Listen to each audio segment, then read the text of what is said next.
Hi, I'm Bob. Welcome back to 5-Minute Econometrics, a program focusing on fundamental econometric concepts, estimation methods, and identification strategies. Today, we will explore the effects of changing the unit of measurement of the outcome variable on the OLS estimates and other statistics. There were 8 conclusions, and we will examine them one by one. Suppose the O model is as follows in a matrix form. We change the unit of y by a scale of k. For example, y is measured in dollars. If we change y's unit to cents, then k equals 100. Because y's values will increase by 100 times. $1 becomes 100 cents. The new model becomes y tilde equals x times beta tilde plus epsilon tilde.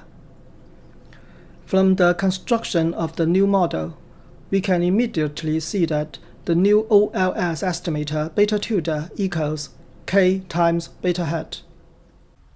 That is, the new OLS estimates are k times the OLS estimates. We can also prove it using the matrix form formula for the new OLS estimator.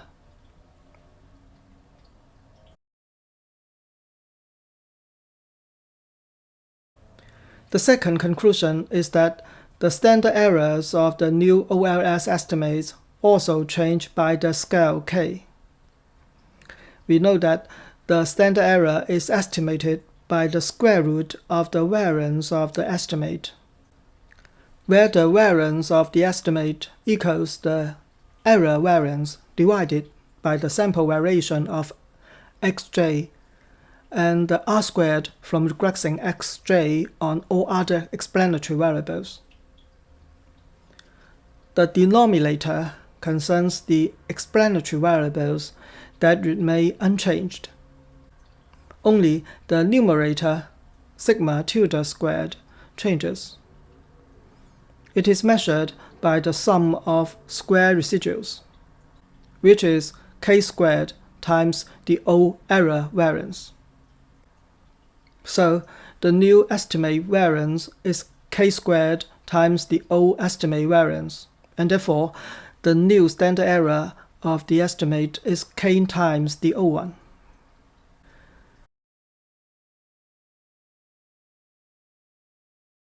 The third observation is that the confidence intervals will be rescaled by the same proportion of k.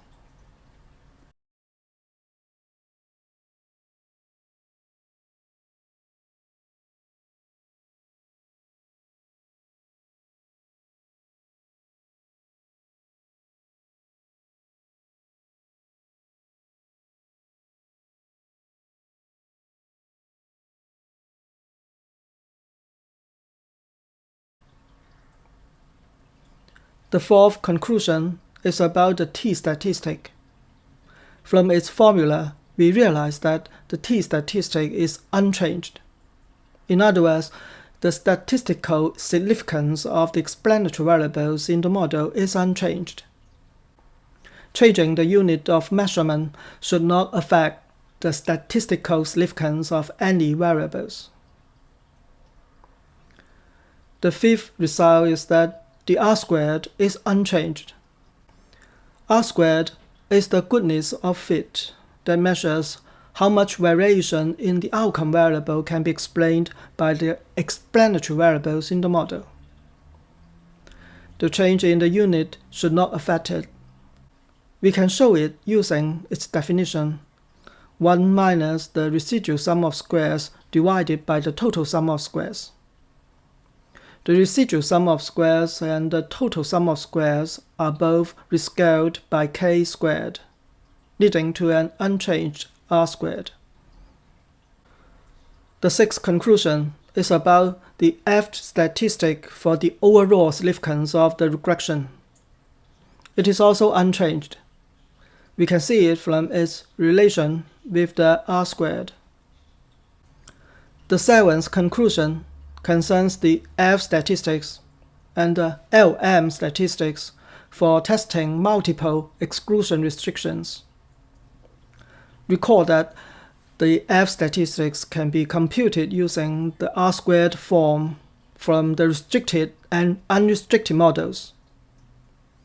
The R-squares are unchanged in both models. Therefore, the F statistics are identical after we rescale the outcome variable. As far as the LM statistic is concerned, it involves the restricted model and the auxiliary regression. The residuals from the restricted model change by the rescaling factor of k. However, the R-squared from the auxiliary regression will not change when we use the residuals as the outcome variable, leaving the LM statistic unchanged. The last observation is about the slope estimates when y is in logarithmic form. When the outcome variable is rescaled by k, we can write out the log form in two terms. The log k will be incorporated into the new intercept, while the slope estimates will remain unchanged. Finally, let us verify these 8 conclusions with an example. The model relates baseball players' salaries to their years in the major leagues, the average games played per year, and 3 performance variables. The outcome variable is measured in dollars.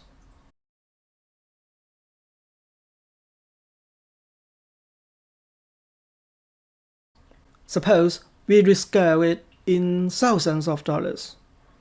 That is, the scaling factor k equals 0.001. The values of salaries are reduced by 1,000 times.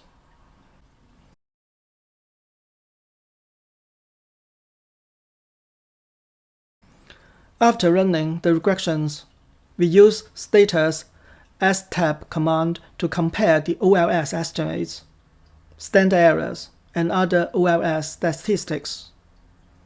It turns out that the OLS estimates are 1,000 times smaller, as well as the standard errors. However, the statistical significance of the variables remains unchanged. The R-squared and the overall F statistic also unchanged. To test a multiple exclusion restriction, such as whether the 3 performance variables are jointly insignificant, we employ the F-test or the LM test. They give the same results regardless of the units of measurement of the outcome variable.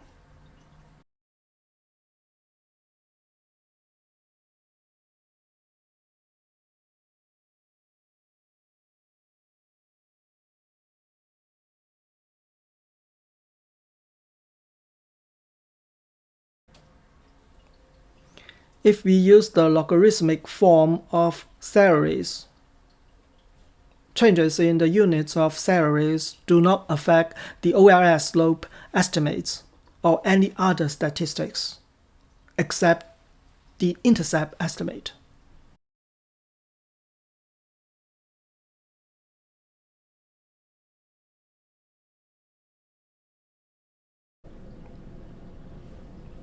Today, we have discussed the effects of changing the units of measurement of the outcome variable on the OLS estimates, the standard error, confidence interval, the t-statistic, the R-squared, the overall F statistic, and the F statistics or the LM statistics for testing multiple exclusion restrictions, and the situation in which the outcome variable is in the logarithmic form. They appear in ways that reflect the measurement change but preserve the statistical significance and testing outcomes. Among the 8 conclusions, the first 3 change with the rescaling factor of k, while the other 5 remain unchanged. Thank you so much for watching this video. See you soon. Take care.